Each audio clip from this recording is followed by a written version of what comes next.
Operation Gift Box. Written by Ryan M. Oliver. Narrated by Christopher J. Oliver.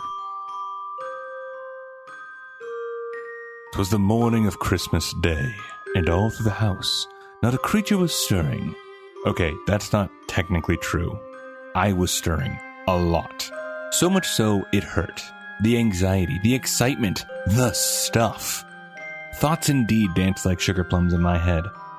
Well, to be honest, less like sugar plums and more like Olympic salsa dancers on trampolines. So much pent-up energy. Something like a mortar just before igniting the wick. The black powder erupts into a colorful, fiery ball of pure bliss and joy. It felt as if I were holding a well-shaken 2-liter bottle of cola, set to burst at the seams, just waiting to be unleashed upon the world. Well, this kid was done waiting. He would take his happiness into his own hands, unleash his curiosity upon the perfectly gift-wrapped presents sitting unknowingly beneath the Christmas tree, begging me to rip them free from their paper penitentiaries. What was stopping me, you ask? What prevented me from going full chimpanzee on those glorious, gleaming gifts graciously gifted to yours truly? Rules. Silly, inconsiderate rules. Created to preserve order amongst the chaos. Written to prevent complete and total anarchy. Invented so that little children don't wake up mom at 3 in the morning. Joke's on her, because it was 5 in the morning. To add to that, what are the rules for if not to be broken? Answer? No idea. But I would honorably rise to the task of being the brave soul who shatters those invisible handcuffs. Giving myself permission to fulfill my curious nature. If curiosity really did kill the cat, then I say, meow. Now, let's put it to the test. How many lives do felines actually possess? Peeking at the bunk above me, I saw the clumpy shape of my older brother sleeping peacefully in the pre-dawn darkness. How he could slumber so soundly is beyond me. But I'm sure when he rose, his curiosity would be as thirsty as mine. Don't worry, brother. I would save you the pain of not knowing, the torture of suspense. For today, I would deliver the best gift ever, a sneak peek, an early look at the goods, an unveiling of the very things we had waited 365 long days for, our gifts from the jolly old elf himself, Santa Claus. Operation Gift Box had begun. First things first, I had to suit up. All the great heroes and heist meisters alike did it. I was no exception. Scouring through my belongings, I carefully rummaged up a disguise. Dark clothing would be needed to evade detection, or worse yet, capture. Possibly even a spanking if parental units discovered me pre-caffeinated. Ha-ha! My careful search in the costume bin unearthed the most appropriate disguise. The black Mighty Morphin Power Ranger suit, both stealthy and sleek. Not to mention, plain awesome. Mastodon, baby! After fluffing pillows to camouflage the bottom bunk to look like I was still asleep, I moved to my attire. Donning the suit, I felt my adrenaline rise. Excellent! I would need every sense sharpened to a deadly purpose if I were to come out of this unscathed. Next on my list would be socks. Wearing those would soften the sounds of footsteps. After that came gloves, lovingly provided for by my amazing costume. Lastly, a small flashlight, a miniature mirror to look around the corners, and of course, a secret agent's best friend, rope. Gotta have that. For what exactly? I did not know. Tradition mostly, but better be safe than sorry. Now it was time. I'd prepped as well as I could. The first step upon my journey outward and the dangers that befell me involved opening the bedroom door. Easy, smoothly, I turned the brass knob, stopping it at the point wide enough to pass through before the creaky hinges alerted anyone to my movement. The hallway stood before me as the next obstacle. I tiptoed with the grace of those hippo ballerinas in Fantasia, making my way past my baby sister's room, who slept like a tranquilized ox, arriving at the most dangerous zone of all, Mom's room. This spot in the whole house was where, in one quick throw of the door, a parent of my mother's astute sensory caliber would have zero problem detecting my small booty out of place.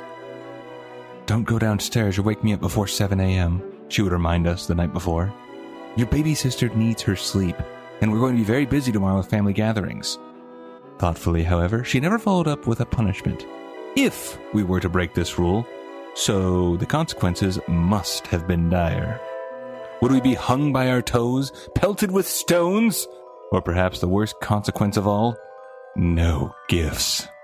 All the more reason to stay focused on the task at hand. With the stealth of a jungle cat, I maneuvered gingerly past Mom's bedroom, doing well to avoid any creaky spots on the carpeted hallway. Next came the stairs. A simple obstacle as long as I didn't slip or tumble headlong into the accordion closet doors below. Next came the second set of stairs. Also simple, easy peasy reindeer games. In fact, at this point, my confidence level had risen to new heights. Adrenaline coursed through me. It felt like a jolt of electricity coursed through my entire body with every fidgety step I took. As I descended the steps, it came into view. Before me lay all my hopes and dreams wrapped in delicate, colorful paper skin. In the corner, a large collection of gifts sat under the well-lit tree. Those, while tempting, would have to wait for two reasons. A, not enough time. And B, the evidence left behind would be nothing less than damning, ensuring my infamy right up there with the Grinch himself. No, I was aiming for lower-hanging fruit, a morsel, yet still satisfying sampling of the main meal. The magical gifts bestowed upon this household by the big man in red. The Santa gifts, conveniently left in front of the fireplace, unwrapped in all their naked glory. Before I acted, I took a moment to admire the glow of the festive red and green lights spotlighting the beautiful presents. I watched with immeasurable glee as the perfectly decorated cubes seemed to call to me, winking at me with every twinkle and sparkle. An undeniable, bewitching call, beckoning me to them. Doing their best to distract me with a dazzling delight they would undoubtedly wash over me when I rip apart every strip of paper, ribbon, and bow to unleash their true glittery bounty secreted beneath. I took a sharp breath. No, I told myself. Remember why you're here. Focus! All realigned again, I went to work, plucking the stockings from their perched homes on the mantel, starting with mine first. I quickly poured out its contents, revealing all the delights this holiday had to offer. The chocolate Santa, the peppermint candy canes, Christmas-themed coloring books, accompanied by nice new sets of crayons. Superhero figurines like the Teenage Mutant Ninja Turtles, a Power Ranger, and even a brand new Hot Wheels race car. What a haul. And this was just the stocking. However, even the fullest stocking could never compare to the wonderment that was the big-time gift that jolly old elf left me. The thing I had my eye on since last spring. A Nerf gun. But not just any old Nerf gun, but the belt-fed Vulcan EBF-25 Nerf machine gun with the tripod accessory for optimal control and deadly accuracy. Its marvelousness was unmatched.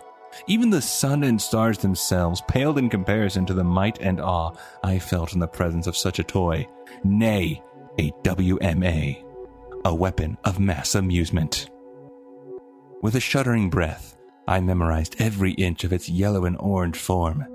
If it were a stuffed crust pizza with extra cheese, I would have savored every morsel. God, I want to touch it. Then a noise, unnatural in nature. Someone was awake. Mom. Oh no, I was dead. I had to move now. Not before I feverishly cataloged the other Santa gifts in my mind for recall later, hopefully to be delivered unscathed to my sleeping sibling. Fear oozed out of me. I began to sweat through my costume onesie. Thank goodness it was black. Although bathed in the glowing lights, I was as exposed as a deer beneath a street lamp. Wasting no time, I gathered up the stocking contents and forced them into their tight quarters, not quite fitting as nicely as before. But you know what they say, with enough force, anything will fit. Being extra careful to make as little sound as possible, I carefully placed the stocking on its hook and hugged the wall, inching closer and closer to the staircase, my only access back to the safety of my bedroom. Another offensive creak ripped apart the silence. My ears were now filled to the brim with the sound of my thumping heart. Listening intently, I heard the muffled footsteps as they trekked from one side of the house to the other. Then nothing. At this point, I mustered the courage of a wartime soldier, storming the staircase with the light-footed, nimble prowess of a tightrope walker. I reached the top of the stairs. My next move would be to risk it all by ascending the next set of stairs, or to play it safe by darting into the kitchen leading into the dark living room. I chose a safer option. Tiptoeing across laminate flooring, I made a note not to slap my feet. Surely the clapping noise would alert any conscious soul to my whereabouts, and ultimately my discovery. My efforts would not be in vain. Encased in darkness, I nestled my little body next to the couch, using the coffee table for cover. Then another creak, a thump. Someone was on the move. I stayed put. If patience were a virtue, then I intended to fill my cup until it runneth over with enough virtuous elixir to hydrate me until Judgment Day. Suddenly, I noticed something odd. A glow, subtle, but enough to be obvious to an onlooker. Its origin was not one of holiday merriment or festive decoration. No, it was coming from me. In my haste, I did not account for a grievous flaw in my disguise choice. The darn thing glows in the dark. I'm a glow stick. Am I the Black Ranger or the Human Torch? I scolded myself. It didn't matter if someone jingle bell hopped into this room. I was a goner. Forever shunned to the naughty list. A receiver of cold and disappointing glances until the day I pass through those pearly gates. Or enter the fire pit of that other place. No. I decided right then and there that I would not be discovered by accident. If I were to be found out for misdeeds, I would face them head on. In an instant, I stood from my hiding spot. Stealthily, like an elven ninja, I exited the living room, stopping short of the staircase to glance at the path in front of me. For now, it was clear. The sounds had ceased too. This was the most dangerous part. I had to be fast and silent for the entire length of the staircase and down the long hallway to my safe haven. Here goes nothing. With unbridled power and speed, I ran up with no such clatter.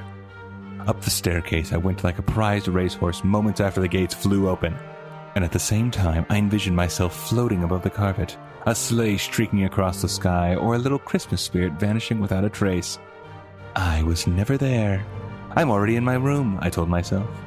I was just getting a glass of water, a regular Cindy Lou Who, mentally preparing myself to unleash my best excuse if needed. If you fail to prepare, prepare to fail. Yet, failure did not come, nor were excuses needed. In less time than it would take to say Merry Christmas, I had returned to the bedroom. Even being smart, I closed the door behind me without making a sound. Phew. What a rush. What a haul. Mission accomplished. Tom Cruise would be proud. Now the time came to unleash my mental bounty, give the gift of knowledge to my brother. Ryan! Ryan! I whispered, shaking my big brother awake. What? He said, pushing me back. Ignoring the outburst, I continued. Do you want to know what you got from Santa? Ryan rubbed his eyes, still heavy with sleep. What? No! I want to see my gifts for myself. Wait, did you go downstairs without the family? I nodded with glee. I processed his judgmental tone and then chose to completely ignore it. My excitement and satisfaction were way more important than his logic and reasoning. I totally get it. But I'm going to tell you anyway. Before he could protest, I relayed all that I saw with the eloquence of a Sunday preacher delivering a masterfully written sermon to his flock. You got a Buzz Lightyear action figure, and Emily got a life-size Barbie doll. And I got the most awesome Nerf gun with extra darts and our stockings. Oh, the stockings!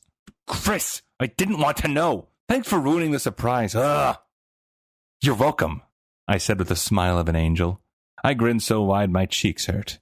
This must be how volunteers who feed the homeless feel, or even missionaries building houses and wells for the less fortunate. How nice am I? I can hear the songs being written about me now, perhaps even a Christmas song emphasizing my incredible heroism and selflessness. No doubt a candidate for sainthood. There can be two St. Christophers. I don't mind sharing laurels. That's what makes me so great. Then a voice emanated from the hallway, a cheery, albeit groggy sound of our mother calling for her beloved children. Merry Christmas, everyone, at 7 a.m. Time to go downstairs to see what Santa brought. You couldn't have waited 10 minutes to tell me? Asked Ryan. I smiled widely, thought a moment, and said, nope. I felt like my brain would burst if I didn't say anything, like holding in a big pea on a car trip. So was it worth it? Asked Ryan. I smiled again, saying nothing, and nodded. Ryan climbed down from his bunk, shaking his head. We started to leave the room, but not before he stopped to ask one more question.